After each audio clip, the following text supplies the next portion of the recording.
Hello, welcome back or welcome to my channel. It is Sunshine Lorena and this is going to be my best and worst books of 2022.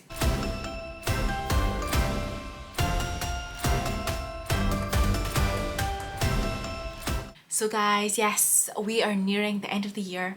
I know December's not over yet, but I'm filming this. I filmed this about the same sort of time last year. I did two separate ones, worst and disappointing, and then best and like most surprising. But this year I'm just doing it in one video. I've had a cold, so I haven't kept up the schedule that I wanted to do. I don't know if you can still hear it.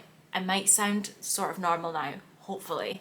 But yes, I am going to take you through the best ones and then my worst ones. I will try and time stamp it so you know where those are and you can see what. So in 2022, my average rating for the books I read was 3.61 stars. Okay, so I've had a little look at my ratings and I'm gonna do a whole like review of 2022. Again, it's before the end of the year, but I did this last year and I don't really envision reading anything like absolutely amazing that's really gonna change like these numbers. And I don't envision reading like another like 10 books or whatever is gonna really change things. So I only read rated 8 5-star books and 2 4.5 stars, which are going to take you through it as my best ones, because those 4.5s were just so close, but not quite there, but still amazing. However, so far 4-star books are like 31. Okay, so despite like the average rating being a bit I think I read a lot of actual good books, but these are like my favourites. In terms of worst books, I only read 1 1-star, 1 2 stars, and then a few like 2.5 stars. So let's just kick it off with the 4.5 stars first of all, and then we'll go to the 5 stars. This first one I read recently. There is a vlog on my channel if you want to see me. There's a vlog on my channel if you want to check that out and see my thoughts in the moment as I went through it. But that is The Girl with the Dragon Tattoo by Stieg Larsson.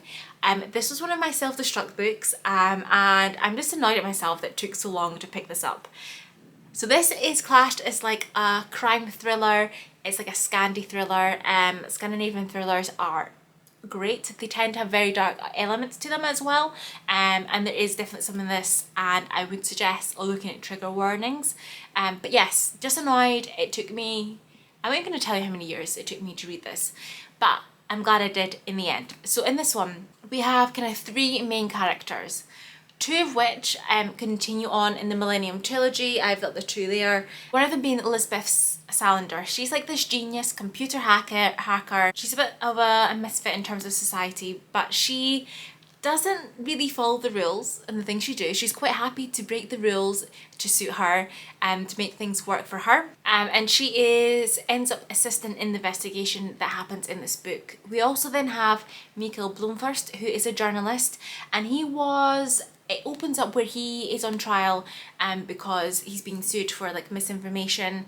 Not just sued actually, he's on trial because of publishing misinformation, which that forms part of the story and you do get to see what that's all about, but it's not the main element.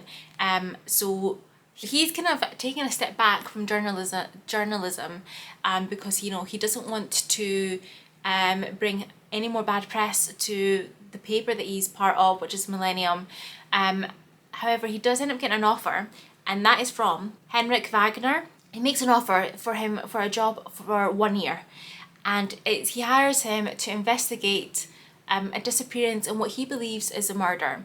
So one of his relatives, Harriet, she went missing when she was 16 years old. Now this happened decades before and it's an unsolved case. It's a mystery. No one really knows what happened, but he believes that someone in his family is responsible and murdered Harriet. And it's Mikael's job to try and figure that out. Like I said, Elizabeth does come into play in this investigation as well, and it's following that story, and it's so good. Like, I really enjoyed it. I loved the development of the characters. It's a bit chunky. There is quite a bit of setup, so you are getting the backstories of Mikael and Elizabeth, because obviously this goes into trilogy, so As usual, first books, you do get a bit of setup and background information on the characters, but I really enjoyed it. I liked the conclusion, and I am really looking forward to picking up the next two in this series, because I love Scandinavian thrillers, guys. I really love Scandinavian thrillers. I need to read more of them. Recommend.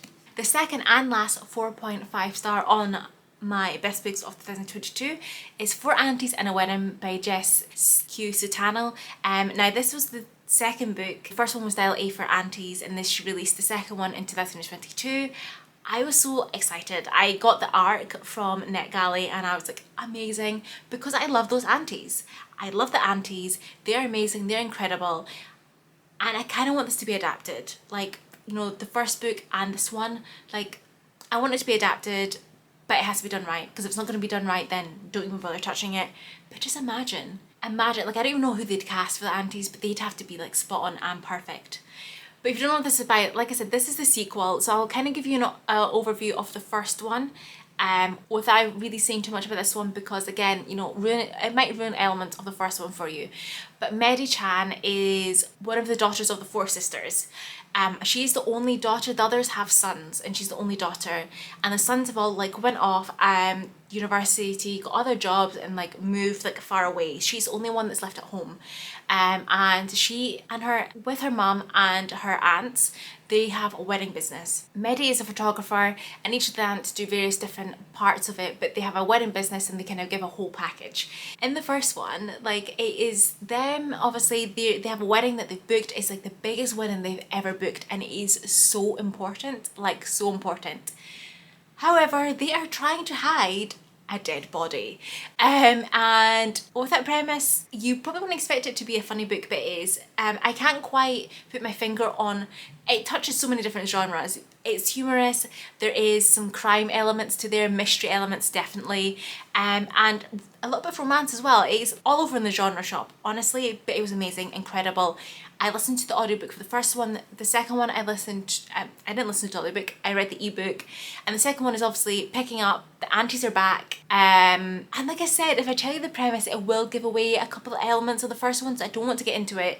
But trust me, this one, you know, there's mafia involved, they're flying to another country, it's involving a wedding again. Like, you know, there's a lot going on, guys, and it was amazing, it was incredible, really enjoyed it. I didn't quite meet my expectations of the first one, but trust me, if you've not read it, go ahead, go and read it, because it's amazing and incredible and I loved it. Okay, and now let's get on to those 5 stars. So the next on my list is It Happened One Summer by Tessa Bailey, and this is the first one in the Bellinger sisters story.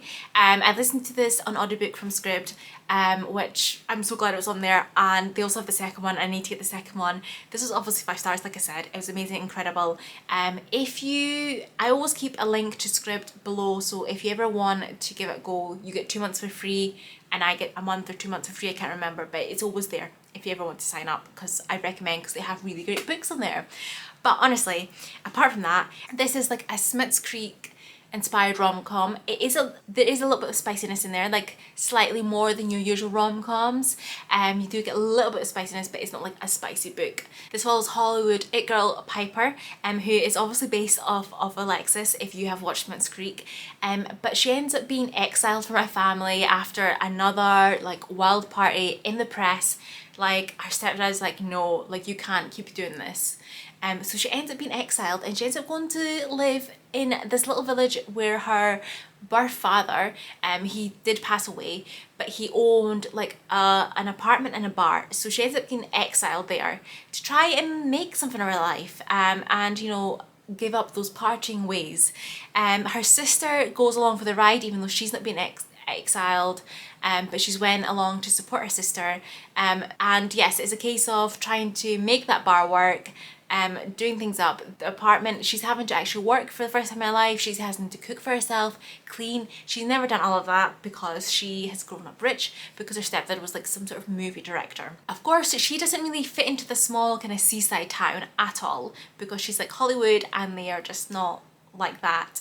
And she does end up running into this bearded sea captain who does not think she will last even a week in their small town.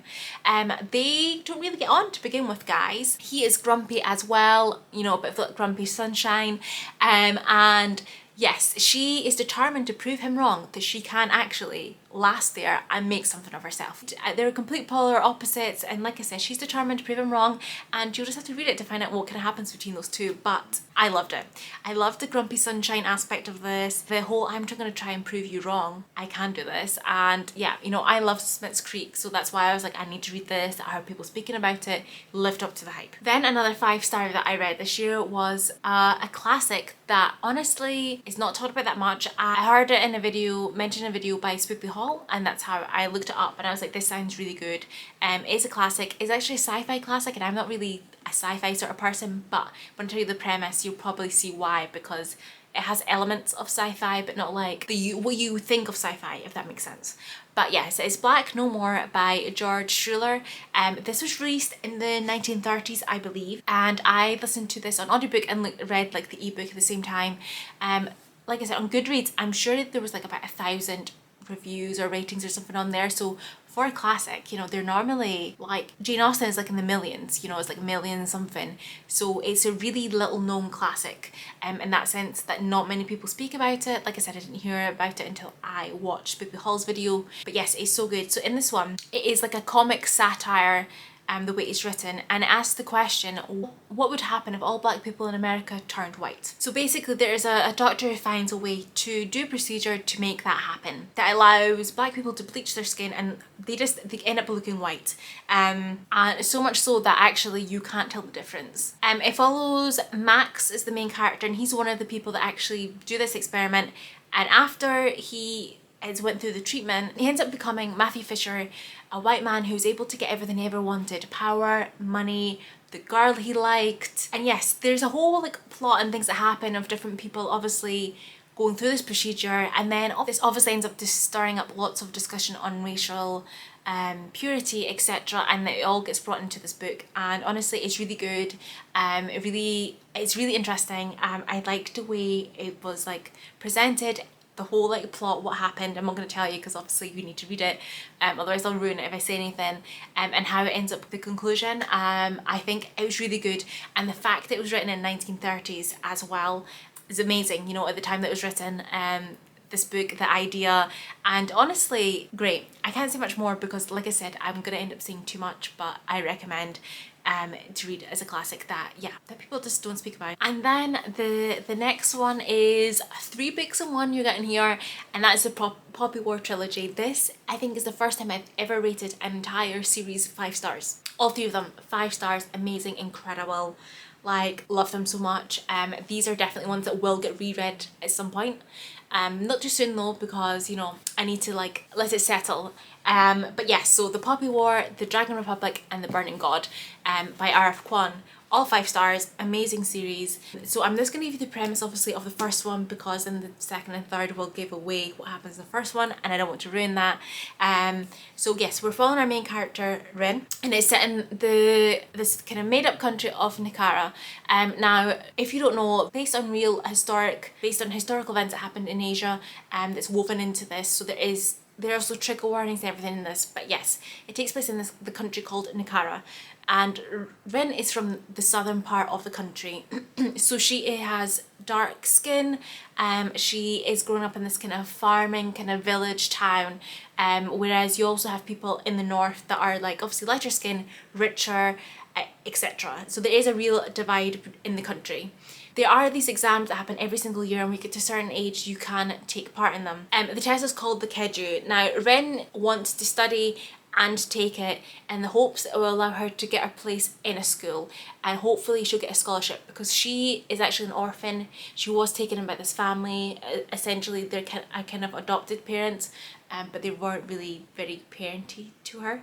And yes, it's her only way kind of out, the way she sees it. So she studies extremely hard. She gets a tutor who agrees to help her.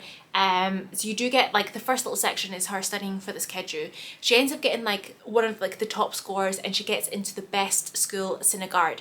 On top of that, she gets a scholarship, so everything's paid for.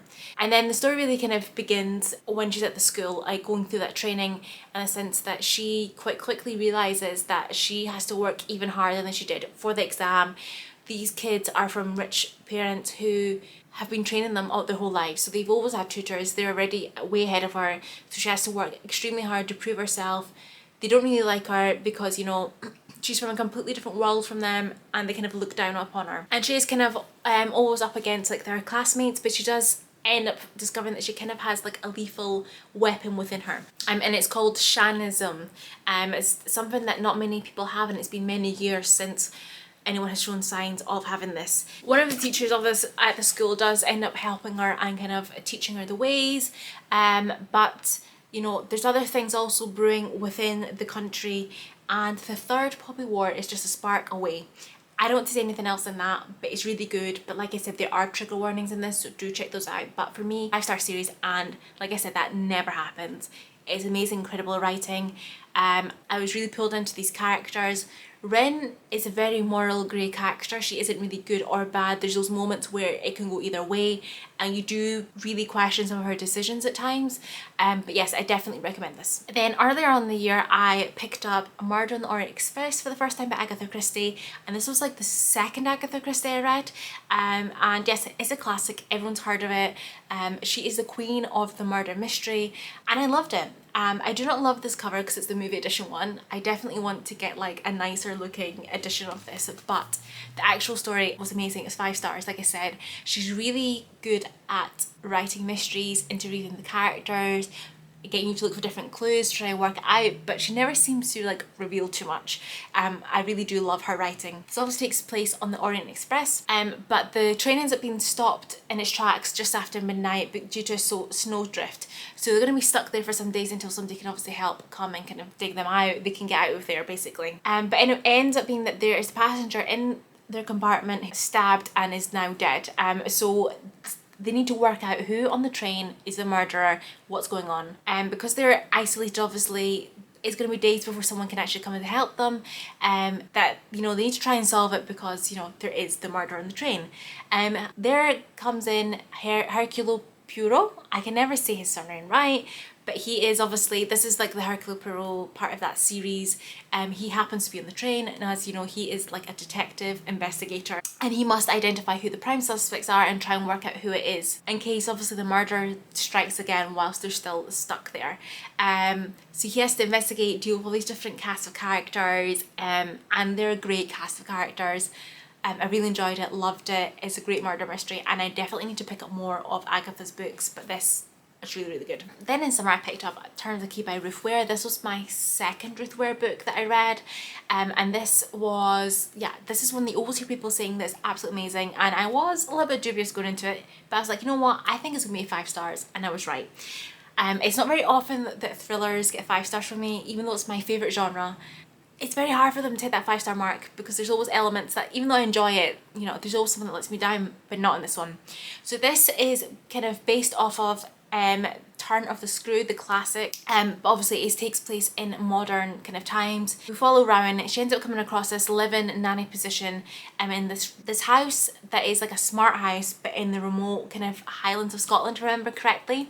But she gets a position obviously, and she ends up having to go there, and she's having to live there and look after these 2 kids with the mum and dad. The mum and dad have like jobs where they do have to travel for work, so at times she is left alone for some days with the children. The position does come with a very generous salary, as these things do in thrillers, because obviously they need to attract someone. What she doesn't know, she's going to end up walking into a nightmare, one that will end with a child dead, and it will see her landing in a jail cell awaiting trial for murder. But she knows that she's not guilty of murder, but someone definitely is, and you're kind of getting the story of what happened.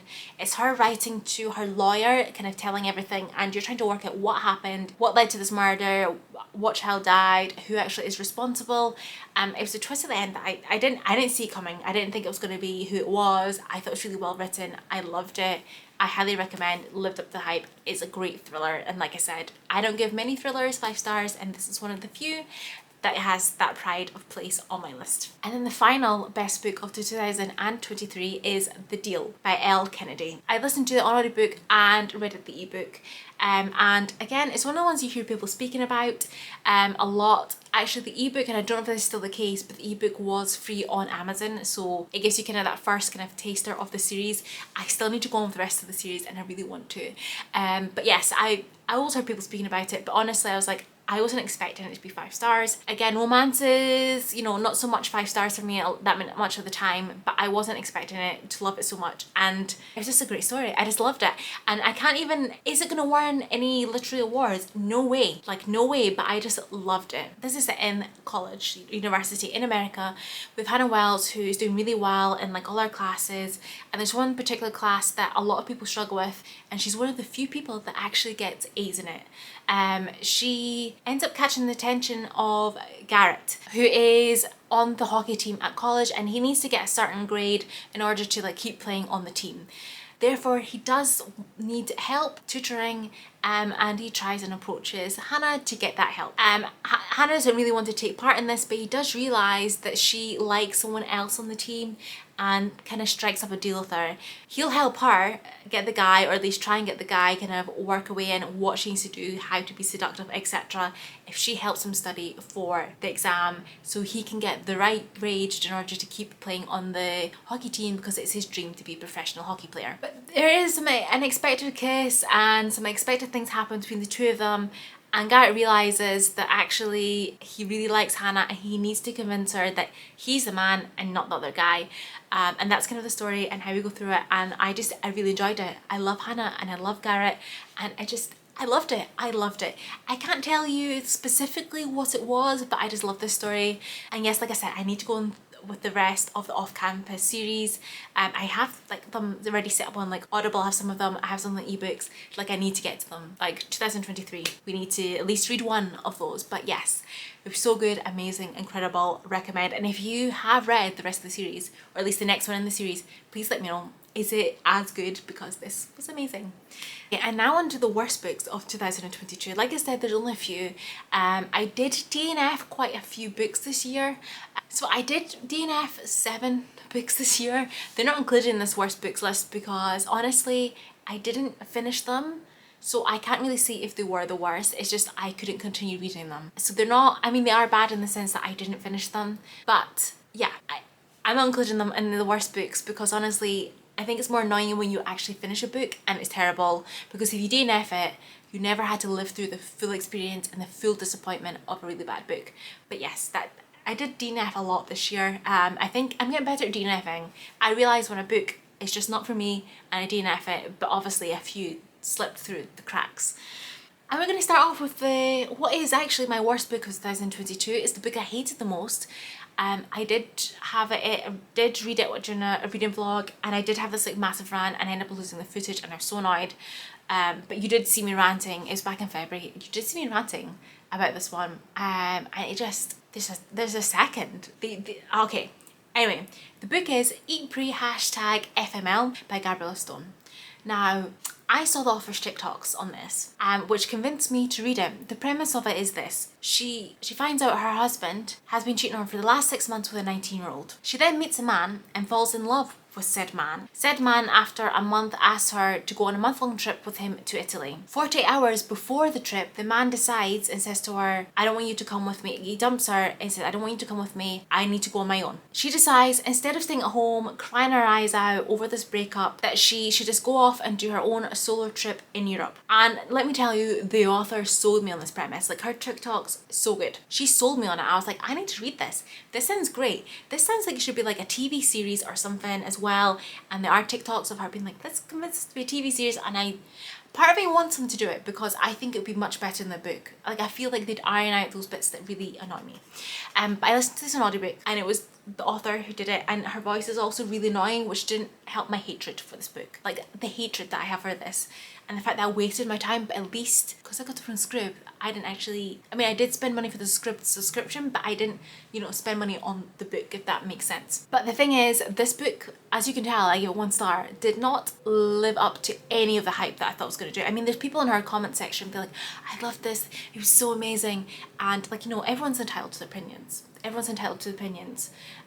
It wasn't for me. I'm not the intended audience for this book at all. But what I found with this, that there was details missing from that premise. And Javier, who was the man that she fell in love with and then dumped her and went on this trip, did actually have like this really long conversation with her. It wasn't just a, I'm dumping you, I'm going on my own, doing this trip on my own. Because that's how the premise kind of made it seem, but that's not the case. They had like a really long conversation, and he was still grieving and dealing with the fact that his brother had committed suicide, and he was still kind of dealing with that. And that's why he decided, I need to do this on my own. Okay, which is a huge detail to miss from that premise, because she's really selling you on it, and I'm just like, he has a valid reason. He could have handled it better, timing, etc. But there's a valid reason why he had to go off and do this on his own, which she doesn't respect in the way she speaks about him, how this whole thing carries out. And the way the book is set up for her, she frames it as she's finding herself. However, when she introduces new people and she's telling her story, when she goes to different cities, she hits the major spots like London, Paris. She goes to like into Greece. Like she goes to like major kind of spots that if you're not from Europe, you're gonna go to these spots. But every time she meets someone new, it's her telling her the story, the premise that I told you. And she's supposed to be out there finding herself, but she's constantly just telling people that she's about her premise, and then she's writing a book. She's like immediately like, I'm writing a book. So she went on this trip with this idea to write the book, and it's just constantly her kind of writing this book as well. And she just basically parties the whole time, doesn't really see much sights in the countries or cities that she's in, which partially one, that's great, but like, you know what I mean? If you're in Paris, go to the Louvre Museum. You're in Amsterdam, go and see Anne Frank's house. Like there's certain things that you should see when you go to, you know, cities. Like, you know, see one like a really major thing, you know. Don't miss them out. Like this is like a once in a lifetime type trip that you're doing, and you're just partying and hanging out hungover in hostels. But basically, yeah, it was really annoying. Like I said, she was constantly telling people that actually I'm writing a book about this whole experience, rather than actually having the experience and living through it. She had the title picked out, which kind of really annoyed me. You know, she knew what she was doing, and she was like out there trying to find a story, essentially, is how I felt. I didn't feel like there was any depth to it. I don't feel like there was a lot of her actually. I don't feel like she really learned anything from that experience. I don't know, she must have learned something, but like, you don't get that much from it. I'm really annoyed. I'm going to go into like this whole thing, but I just feel like there wasn't really that great depth to it. It is self-published, and I can see why that no one picked this up, because the writing's really bad. It could have done with a really good edit, being polished up, but obviously no one wanted to take this and publish it. But yes, I did, you know, look on Goodreads, and it's very polar opposites. There are people like me who are like, this is terrible, it's 1 star, or you people with 5 stars who are like, this is amazing. And like, it spoke to them in a way, and maybe because of something that's happened in their lives, but this isn't it for me. And I feel like I've been speaking about this for far too long. I wasted my breath on this book far too much this year. We're done, it's over. But like I said, so she wrote like a second one, like the continuation after this one. And it's just like, how is there like more to this? Like there's more to the story. Like I feel like she has a podcast and some other bits and pieces, and she's like making a lot of money from this, so like good for her, because like I said, there's people who really like it, and I'm not one of those. Okay, and the last book on this list, and it was the second worst book of 2022, is The It Girl by Ruth Ware. So this year, like I didn't pick, this was the year that I picked up Ruth Ware for the first time. I read One by One, which I gave 3 stars. Like, it was good, but not like amazing, incredible, blew my mind type book. Then I read The Turn of the Key, which amazing, 5 stars, and then The It Girl, 2 stars. So It Girl was her 2022 release, and I haven't heard that great things about it. Some people do like it, but it isn't the best of her work. Definitely like Turn of the Key top. One by One was, I think, the last release before The It Girl, so I think it's a case where her earlier books, and this happens a lot of authors, their earlier books are better. But yes, this is like, follows like the classic kind of It Girl story. So we have April, and she was the first person that Hannah met when she went to Oxford. So she went to Oxford for university in one of the colleges there. But yes, April was the first person she met. April is the ultimate It Girl, and she quickly pulls Hannah into her dazzling, like amazing, like it girl like experience world, and they end up getting a good group of friends together. So we have Hannah, we have April, we have Will, Hugh, Ryan and Emily. So it's all during the first term they become really close, really good group of friends. But by the end of the second term, April is dead. That's kind of like the before. So you have your before time and you get in this whole story of how they met and like those 2 semesters. Then there's the after, which is about 10, maybe more years later, I can't remember. And Hannah and Will are expecting their first child, and the man convicted of killing April, who was the porter at their college in Oxford, has died in prison. However, Hannah is contacted by a journalist who is convinced that Neville, who was convicted of killing April, didn't actually really kill her and it was someone else. And this kind of really rattles Hannah because it's her testimony that actually put him behind bars. So he really starts questioning herself and like trying to reconnect with old friends and trying to delve deeper into the mystery and try and work out, was she wrong and was the wrong man put behind bars, and is April's murderer still out there? But she does realise that the friends that she once knew all have something to hide. Like I said, after reading Turn of the Key, I had high hopes with this one. I wasn't expecting 5 stars, but I was like, oh, probably like 4 maybe if I'm lucky. And yes, 2 stars. It disappointed me. It was a bad book, but I think I was disappointed mostly in this. I did find that the chapters in this were too long. I prefer when they are a bit shorter, especially thrillers, because it makes you like really turn the pages and get through the book quite quickly, because you're like, oh, I need to find out what happened. I also, what didn't help, it felt like the book could have been a lot shorter. It felt like lots of chapters and things, it was like dragging it out, the information, and it could have been way shorter and we could have gone to the conclusion way quicker. The other thing is with this, the evidence that convicted John Neville, there's like holes in that evidence, and it did really make me question how he was actually convicted in the first place. Like, it just didn't seem all plausible. Like, to me, it didn't seem like there was enough evidence that really to convict him, because Hannah's eyewitness testimony, she didn't witness him kill her obviously, but that's kind of was the nail in the coffin. But there wasn't really enough evidence to actually confirm that he was the murderer. So I find that really odd, and it kind of like, it did make me really wonder, were they just really lazy and just needed to get someone behind bars? There were like a ton of misdirects in this, like too many. Like, I do enjoy a good misdirect, put me off the trail, but there was just too many. Like, you know, it was like, okay, it's this person, no, it's that person, like, you know, gonna get whiplash with a minute going back and forth with all these like misdirects and twists and turns and stuff. And some of them really didn't actually make sense or hold up at all when I was reading them. And then the thing that really nailed the 2-star rating for me was the fact the person who it ended up being, the when, the how, the whole conclusion of who the murderer was, really kind of brought it down for me, and it ruined the ending for me. I can't really say too much to that because then it will actually ruin the conclusion, but I think it could have ended better, concluded a bit better.